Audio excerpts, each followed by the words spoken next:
uh, sedikit ulasan tentang seminar pemikiran anti hadis ni yang baru berlaku di sini.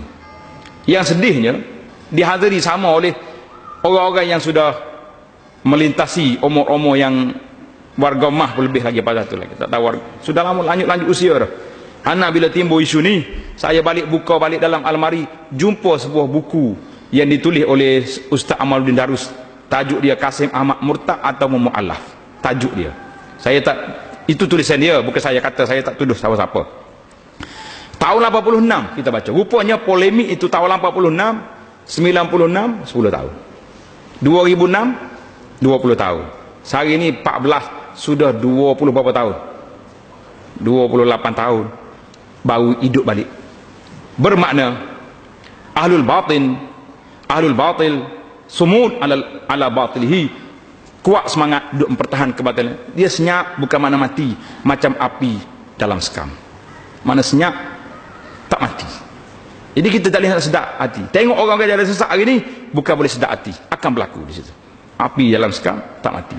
Jadi macam mana cerita Imam Ahmad rahimahullah ta'ala ketika dia diseksa oleh khalifah dalam fitnah khalqul Quran, nak suruh kata Quran ini makhluk. Imam Ahmad kata apa? Aku sampai hari ini banyak berdoa kepada seorang pencuri yang duduk sekali dalam penjara dengan dia. Ajaib tuan-tuan. Pencuri duduk dengan Imam Ahmad telah memberi satu inspirasi kuat pada imam. Dia kata apa? Bila tengok Imam Ahmad ni sedih jugalah, dalam penjara kena pukul lagi. Imam Ahmad kata, aku bimbang, takut dalam pertemuan nanti aku tak tahan dengan pukulan yang menyebabkan aku pergi kata, guna ayat pusing juga nak kata Quran itu makhluk. Kata apa pencuri ni? Kata apa? Ya Imam, saya pencuri yang memang duduk di atas kebatilan ini, saya boleh sabar dengan kebatilan. Tuan yang alal haq, kenapa tidak sabar di atas kebenaran? Imam Ahmad kata ini motivasi yang besar, sehingga aku berdoa kepada orang itu siang malam, kerana dia telah menaikkan semangat aku. Allahu Akbar. Kita ni para jemaah kena ingat. Jadi saya nak baca di sini ulasan yang dikeluar oleh yang berbahagia Ketua Pengarah JAKIM Datuk Mustafa. Dia kata apa? Kenyataan daripada para pembentang kertas kerja seminar yang berkaitan dengan agama seperti berikut. Tengok ni, tuan-tuan boleh dengar. Pemikiran ini pemikiran yang bahaya, bukan boleh cakap kedai kopi, kita kena bercakap secara serius. Yang pertama, mempertikaikan dua kalimah syahadah. Berat tak berat? Dengan menganggap syahadah yang kedua, asyhadu anna Muhammad Rasulullah, sebagai mendewa-dewakan Nabi Muhammad sallallahu alaihi wasallam. Satu. Yang kedua, mempertikaikan rambut sebagai aurat wanita dan memperlekehkan wanita yang berhijab. Buat panas saya kata dia. Yang ketiga, mempertikaikan kredibiliti ulama dan menyamakan ulama sebagai kasta padri. Yang keempat, mempertikaikan hadis sebagai sumber hukum dan menuduh Imam Syafi'i yang memulakan doktrin baru dengan menyatakan hadis sebagai satu sumber hukum sama seperti Al-Quran. Ini jelas menolak wa ma yantiqu anil hawa in huwa illa wahyu yuha wa ma atakumur rasulu faqulu wa ma nahakum anhu fantahu. Macam mana? Imam Syafi'i hanya menyusun, bukan mengadakan. Yang kelima, menafsirkan semula Al-Quran berdasarkan logik semata-mata dan menolak tafsiran ulama terdahulu. Kalau nak tolak Israiliyah, kita pun boleh sokonglah juga. Tak? Ini nak tafsir semula Quran, kononnya Quran yang ditafsir itu tidak betul. Kita baca Quran kena kedak tak tahu. Yang keenam, mengiktiraf kod 19 Rasyad Khalifah sebagai pentafsir Al-Quran bagi menggantikan hadis. Ile dia. Yang ketujuh, cadangan membuat surat untuk memohon pihak KDN menarik semula pengharaman buku-buku Kasim. InsyaAllah kita harap kerajaan tidak akan tengok.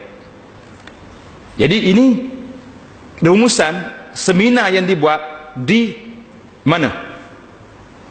Di Kuala Lumpur, di Putrajaya, di Yayasan Kepimpinan Perdana Putrajaya. Tahulah siapa dia, tuan dia. Orang hebat juga. Jadi cukuplah, kena ulah kau satu-satu, tak payah ulah dah rasa tak. Dengar cerita pun tahu dah kebatilan dia. Orang benda yang batil yang jelas nampak kebatilan dia, tak perlu kita ulas. Kalau kita nak, cuma saya nak beritahu pada para jemaah, jangan kita ni mughafal, jangan terlupa orang dah mula bangkit. Pada itulah bila saya buka balik dalam buku-buku almari, rupanya ada 2-3 buku tahun 80-an dulu memang polemik ni telah ada.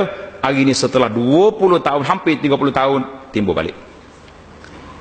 Jadi saya nasihat juga kepada orang-orang muda, bila bincang tajuk dalam Facebook, janganlah guna bahasa yang kesat, ya kenapa orang tua ni tak mati lagi, dan bahasa yang lebih tu, kita jangan. Yang saya nak katanya, ke orang yang duduk atas kebatilan, dia akan duduk atas kebatilan kecuali Allah Ta'ala beri hidayah, dia akan bertaubat, dan kita mengharapkan Allah Ta'ala beri hidayah supaya mereka mati dalam menerima hadis sebagai sumber hukum, dan syahadah asyhadu anna Muhammad Rasulullah diucap sebagai ucapan orang yang beriman, insya-Allah. Jadi para jemaah sekalian, isu hadis belum berakhir. Memang panjang cerita dia, banyak maklumat-maklumat yang perlu tuan-tuan belajar. Bahawa kita duduk di zaman yang tak tahu nak pergi ke mana hari ini. Fitnah yang muncul dalam berbagai-bagai sudut. Ada orang yang tak mau hadis, ada orang yang tak kira hadis nak berlaku. Asal kemari dia bawa hadis, lebih-lebih lagi pula mari pula syekh-syekh yang dikira orang yang hebat-hebat, maka berlakulah apa yang berlaku. Di antara perkara yang berlaku dalam masyarakat kita yang tak berlaku 2-3 tahun kebelakang ini saja berlaku, iaitulah fenomena duduk bergendang dalam masjid. Jadi sekarang ni kalau nak beribadat, kena bawa gendang. Kalau setakat baca sirah Nabi tak cukup, kalau setakat baca selawat Allahumma salli ala Muhammad tak cukup. Selawat yang saya bagi ketah pada tuan-tuan itu, bagi dia mungkin, wallahu alam, kita tak tuduh orang, tapi mungkin tidak cukup kemanisannya, kerana tidak disertai dengan pukulan-pukulan gendang.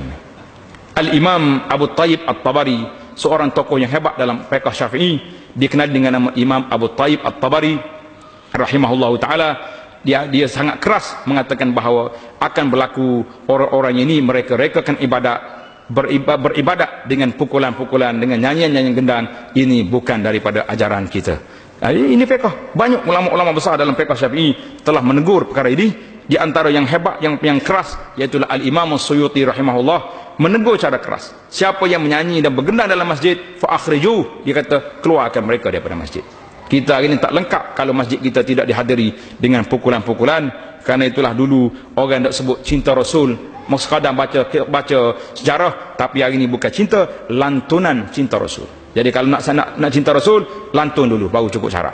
Kalau tak lantun tak cukup. Ini Allahul Musta'an.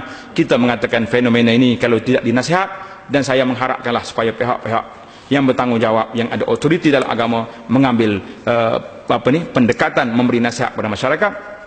Karena yang duk mari lantun di sini, yang JAKIM telah keluar fatwa ajaran sesat, gazet sesat, tapi telah diberi lantun di padang-padang, di stadium, dan dihadiri oleh pembesar negara. Apa kita nak kata? Bukan salah ibu mengandung, tapi salah tidak ada nasihat yang tepat kepada mereka. Mudah-mudahan Allah Ta'ala beri kepada kita kepahaman yang baik. Kita minta dengan Allah, nas'alullaha bi asma'il husna wa sifatihil ula an yahdiyana ila siratal mustaqim wa yusabbitna alal haq ya rabbal alamin, wa khtim lana bi husnil khatimah wa sallallahu